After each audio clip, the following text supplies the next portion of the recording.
Yesterday, there was a report that came out that Shedeur Sanders earned $17.7 million from the NFLPA, the highest in the history of NFLPA licensing deals and business deals with a player. The second highest in history, Travis Hunter, also out of Colorado, $12.8 million. And then Tom Brady was at like 9 point something, the previous record before the two Colorado Buffaloes came into the NFL as rookies. There's a number going around right now on every Shedeur Sanders fan page, and it's not his completion percentage. People are throwing out $100 million for where his Nike deal could eventually land. Now, before you roll your eyes, hang on a second, because the real numbers the NFLPA just filed on him are already big enough to make that talk a lot less crazy than it sounds. So let's separate what's actually confirmed from what's rumor and figure out where this Nike relationship with Shedeur is really heading.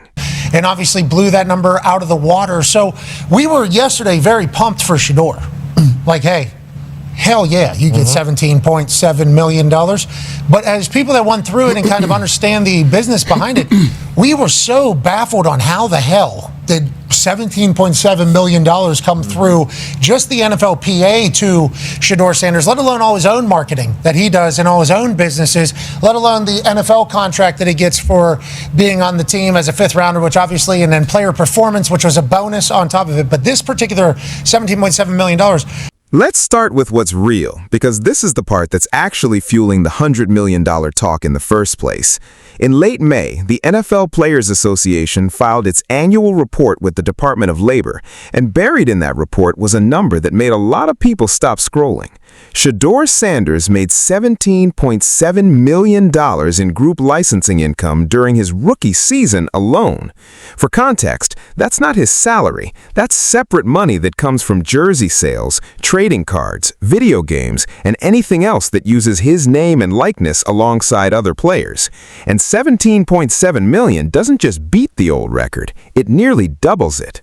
The previous high belonged to Tom Brady, who pulled in $9.5 million back in his 2021 season with Tampa Bay. Brady, 7-time Super Bowl champion, and a rookie fifth-round pick who didn't even start until Week 11, just blew that number away. Think about that context for a second. Sanders signed a 4-year rookie contract worth about $4.6 million total. His licensing check alone was almost quadruple that in one single season before he'd even proven he was a long-term starter. His former Colorado teammate, Travis Hunter, came in second on that same list at $12.8 million, which in almost any other year would have been the record itself. Instead, it's not even close. And now it's 17.7. Is this factual? Is this accurate? Real spit. So I go back to my days when I was a player rep for the NFLPA that put this out, and we saw that marketing book. If you guys remember my Peyton Manning marketing stories, that's what he's talking about. I remember looking through the book. I'm in my third year. I'm looking through the book. And everybody has something. Some guys have a line, like 2 lines, like their trading card and some other deal they got. So when people online start throwing around numbers like $100 million for his overall brand trajectory, this is the receipt they're pointing to. Not a leaked contract, not an insider text message, a real, filed, government-reported number that shattered a Tom Brady record. That's the seed this whole rumor grew out of, and it's worth understanding before we get into what's actually rumor and what isn't. Because here's the thing people skip over. That $17.7 million figure doesn't even include his personal brand deals. It's strictly the group licensing pool, the jerseys and cards and games. His individual sponsorships, the ones with his own name attached, aren't even in that number. So what happens when you add those in? That's where this starts getting into actual $100 million territory in people's heads, and it's where Nike specifically comes into the conversation. Here's the part that should really get your attention. Most of that record check came from cardboard, actual trading cards. Let that sink in for a second. And the one that has potential. So that's why rookies typically always lead this marketing number, because they got the potential. So we dug to the bottom of it a little bit more. We got a chance to chat with J.C. Treader, who's the head of the NFLPA, not just head of the players, he's the head of the entire NFLPA.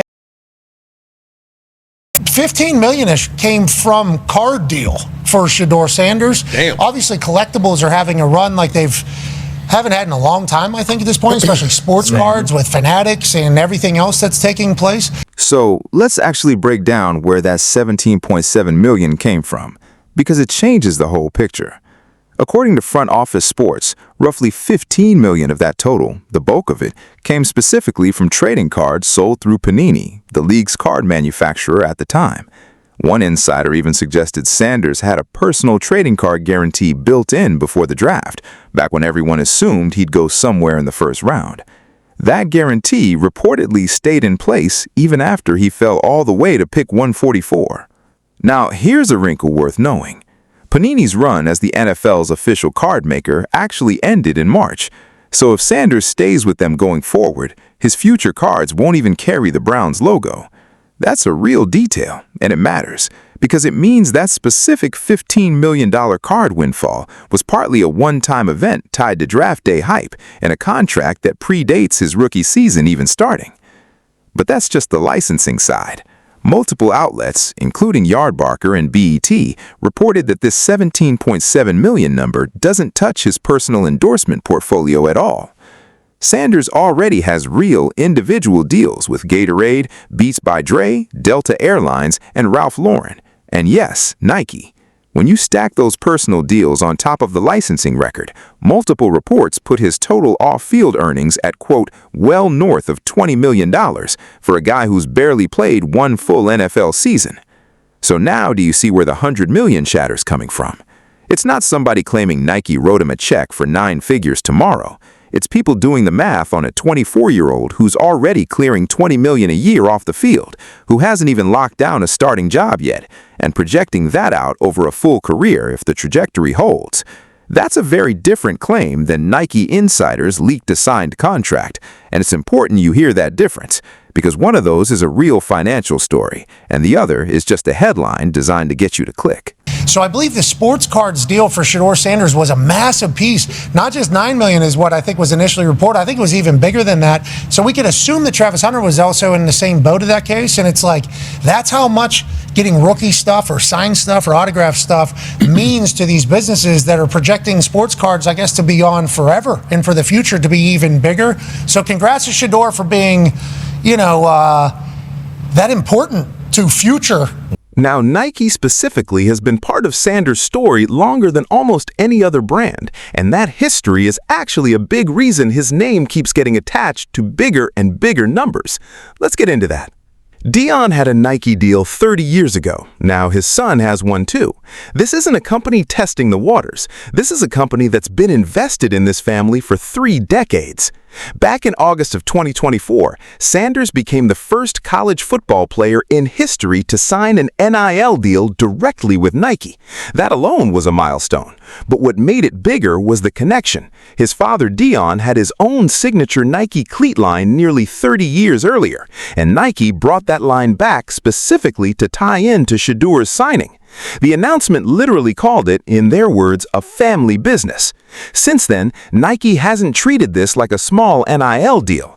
They designed him player-exclusive cleats. They put him on a Times Square billboard doing his signature watch celebration.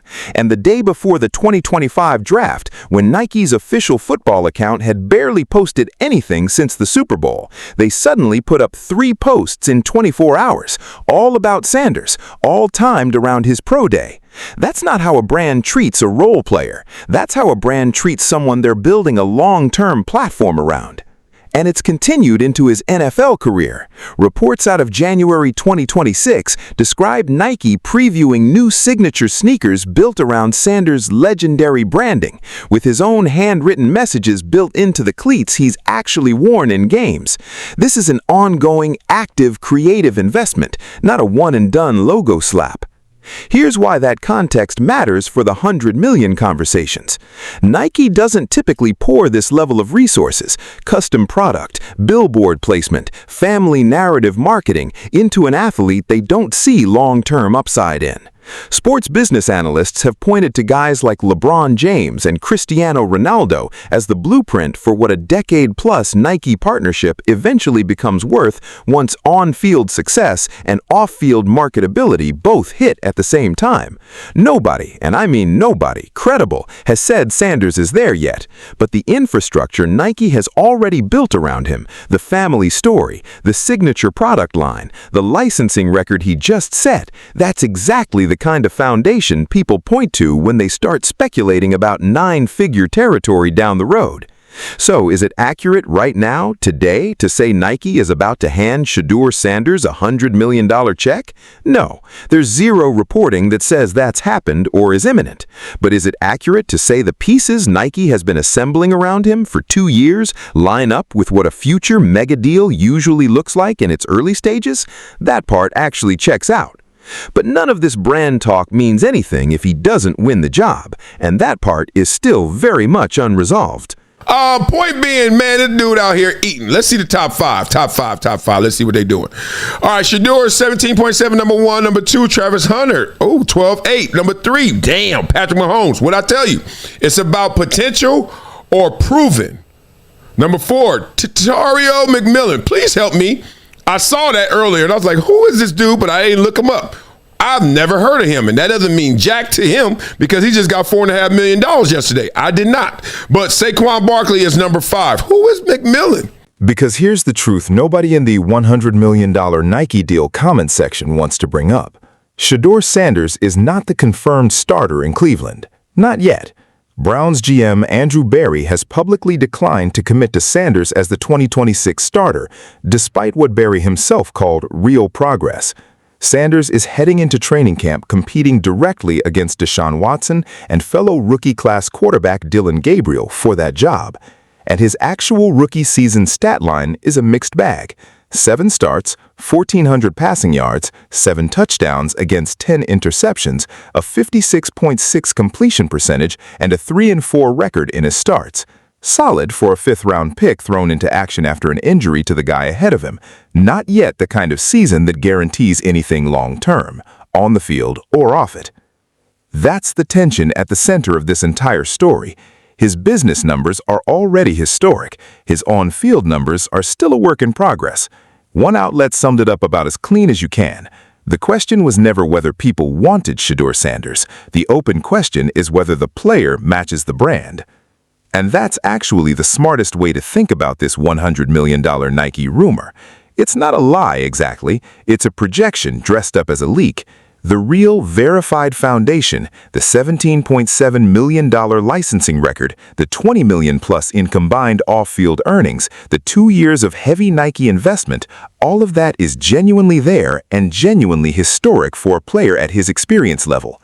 What's not there yet is a confirmed 9-figure Nike number, and anyone telling you Nike insiders already locked that in is skipping past a starting quarterback competition that hasn't even been decided. So where does that leave things heading into the 2026 season?